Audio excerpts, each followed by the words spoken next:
Et la question que je désirais poser donc à Madame Bansard en premier, c'est donc actuellement l'Union européenne va entamer un nouveau programme sur les années 2021-2027 avec un nouveau budget.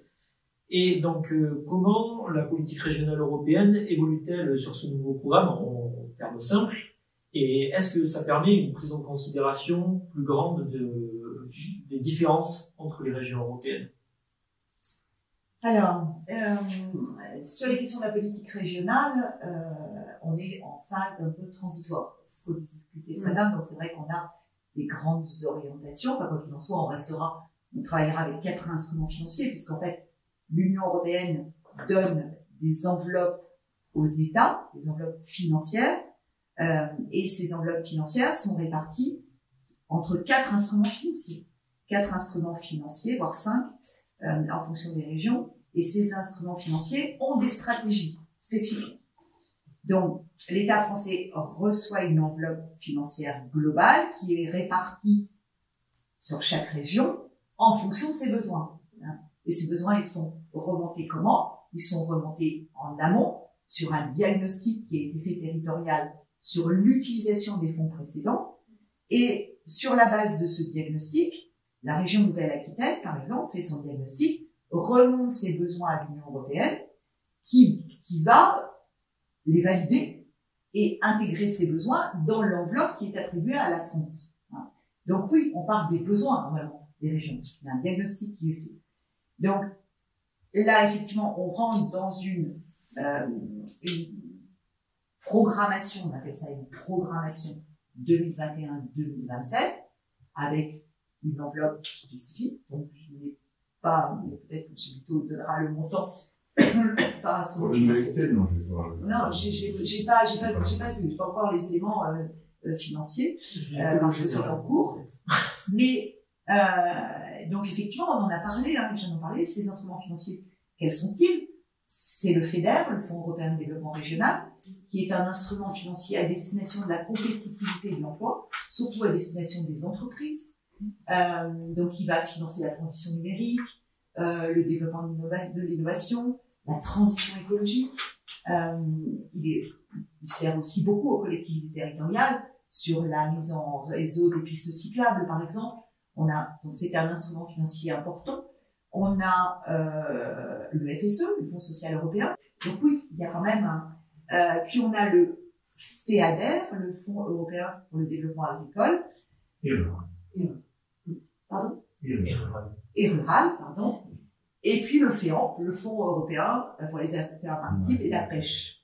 Alors c'est vrai que ce sont des cibles un peu spécifiques.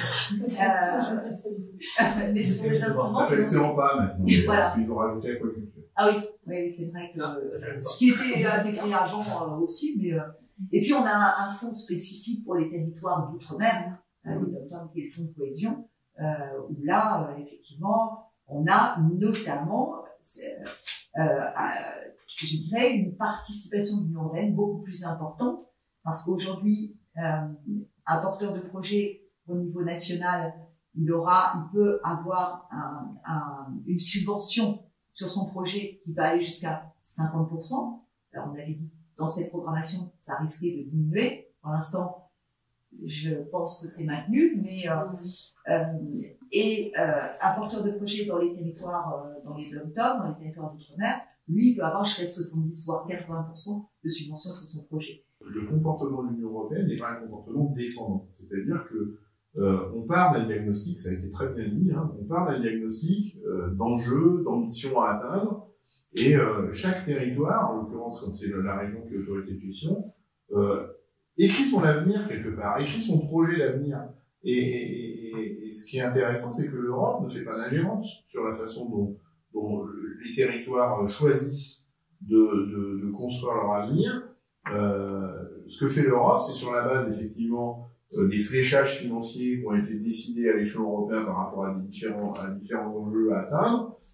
L'Europe ne fait que vérifier l'éligibilité de certaines demandes, mais c'est les territoires qui sont mandatés pour faire vivre ces fonds européens qui, avec ces fonds européens, choisissent le destin qu'ils veulent porter pour ces territoires-là. Et ça, encore une fois, je trouve que c'est exemplaire. C'est-à-dire que dans un État un peu jacobin où les logiques sont parfois descendantes et où on veut essayer de niveler tout le monde sur le même modèle, encore une fois, l'Union européenne fait un travail presque de dentelle quand elle s'adresse aux régions et qu'elle propose, avec des contributions qui sont loin d'être confidentielles, hein, quand des projets sont portés vers 50% de fonds européens, c'est quand même pas mince, et en conformité, en respect de ce que les acteurs de ce territoire décident de vouloir construire pour l'avenir de ces territoires. Et ce qui m'inquiète là dans la future programmation, c'est qu'effectivement les fléchages les volumes financiers sont fléchés d'abord à l'échelon national, à l'échelon de l'État membre, et que après ça appartient à l'État membre de décentraliser, de confier la gestion à des échelons territoriaux plus petits, les régions, les EPCI, les établissements publics de coopération intercommunale, c'est-à-dire les communautés de communes, les agglos, les communautés urbaines, enfin voilà, c'est tout ça, les EPCI, et que là, dans cette programmation qui va débuter maintenant, hein, on est dans la phase transitoire, mais qui est imaginée jusqu'en 2027, on voit bien que l'actuel gouvernement en France, alors on avait dit qu'on ferait pas de politique, mais j'en fais un petit peu quand même, l'actuel gouvernement est en train non pas d'acter une nouvelle étape de décentralisation, mais est en train de mettre un coup d'arrêt à la décentralisation et de recentraliser les politiques publiques et donc donner moins de poids à ce que les acteurs de chaque territoire puissent écrire leur destin, écrire l'avenir de leur territoire. Et je crois que territorialement, c'est aussi une culture, mais l'Europe, en fait, quand elle donne ses fonds, elle a une vision stratégique du territoire. On parle d'un territoire européen d'ailleurs. Nous, on a du mal à avoir cette vision stratégique. On a du mal à construire les EPCI. Et on a du mal, parce que l'Europe, elle en est déjà à la stratégie de développement territorial intégrée. C'est-à-dire, on fait un projet, puis ce projet, il a un lien avec un autre projet, etc., etc., etc. De façon à ce qu'il y ait une cohésion. Et qu'on ne dépense pas cet argent public n'importe comment. On réfléchisse bien. Exemple type, c'est avant, dans les programmations, finalement, comme c'était des fonds qui étaient relativement donnés facilement aux communes, chaque commune montait un terrain de sport dans sa commune. Voilà, c'est ça. Aujourd'hui, l'Union européenne a amené progressivement à ce que finalement on réfléchisse où est-il pertinent de mettre ce terrain de sport pour que tout le monde en profite, mais que ça coûte moins cher à la collectivité. Et ils appellent ça des logiques des stratégies de développement de territoire intégrées. Il faut réfléchir. Après, ce que je pourrais juste relever, alors là, du coup, plutôt à titre citoyenne ou chef d'entreprise ou mère de famille, c'est vrai que c'est qu'à un moment, tous ces dispositifs paraissent quand même inaccessibles sur des territoires. Lorsqu'on parle de FEADER, FSE, etc., enfin, trouver des interlocuteurs pour pouvoir comprendre ces logiques et je dirais pas avoir accès à un guichet, mais c'est quand même il y a faire remonter des besoins et aller rentrer dans ces dispositifs, c'est quand même pas appliquer des verres, quoi. Il y a des choses. Je pense que les collectivités, certaines intercos ou PCI n'ont pas encore pris conscience de l'intérêt de ces financements. Alors quand il y a une baisse des dotations d'État, on a commencé à dire ouh là là. Mais pour l'instant, finalement, même dans des grosses intercos relativement riches, on n'est pas stratégique. C'est une notion de stratégie.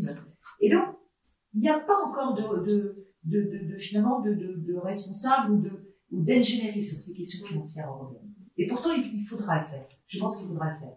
Sur les régions, là, je pense qu'on a des disparités. Parce que les régions frontalières sont beaucoup plus enclines à mettre en place des dispositifs d'aide aux porteurs de projets. C'est-à-dire, par exemple, dans les Hauts-de-France, on a une cellule dédiée aux porteurs de projets, en plus de l'ingénierie comment je vais dire, au sein de la région, parce que souvent les effectifs sont pas importants par rapport à la demande. J'ai formé les agents en région, sur ces questions européennes et sur la notion maintenant d'accueil du porteur de projet et d'accompagnement. Ils ne peuvent pas accompagner tout le monde. Je confirme. Donc en fait, finalement, il y a une espèce de disparité. Et certains départements, par exemple, ont mis aussi en place des actions de formation auprès des élus sur ces questions européennes et comment monter les projets, etc. Donc il y a une disparité au niveau des régions qui est notoire. Mais là aussi, c'est peut-être... mais effectivement, vous avez raison, ce sera au niveau régional. C'est au niveau régional que sera qui est la meilleure échelle pour vraiment envisager des pistes de travail. Maintenant, il y a aussi, sur ces questions de financement, moi je pense qu'on n'a pas cette notion de capital risque non plus. Parce que je ne comprends pas qu'une banque, sur la... Je sais, oui, mais je ne comprends pas qu'une banque, et moi j'ai travaillé avec une association qui a eu cette opportunité, quand on a une convention avec la région sur un financement européen, elle ne prête pas d'argent. Elle a la convention de la région. Donc, il y a quand même chez nous des difficultés sur la notion de risque. Donc, à un moment ou à un autre, là aussi, je pense qu'il faudra, si on veut aider un porteur de projet, si demain on veut créer de l'emploi, si on veut qu'il y ait de l'activité, il faut prendre des risques. Et la notion de risque, c'est compliqué. Bon.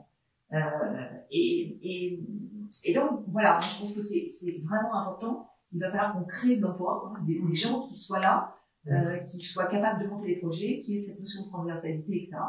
Et que nos banques, nos partenaires financiers, prennent des risques et accompagnent les porteurs de projets. Et non pas leur demandent s'ils ont 3 immeubles, une Porsche. Après, les régions peuvent aussi, via la Banque régionale d'investissement, par exemple, oui, se porter caution, c'était, enfin, en tout cas, c'est comme ça qu'on fonctionnait, se porter caution pour rassurer les banques qui ont des interlocuteurs associatifs et tout ça. Donc il y a aussi ce rôle de l'autorité de gestion qui peut aussi rassurer les banquiers sur un certain nombre de réticences. On est d'accord qui sont pour moi inacceptables, mais on peut remplir cette fonction-là, même si ça ne devrait pas exister, mais on sait faire. C'est-à-dire qu'on doit pouvoir, ça va jusque-là, c'est notre autorité de gestion.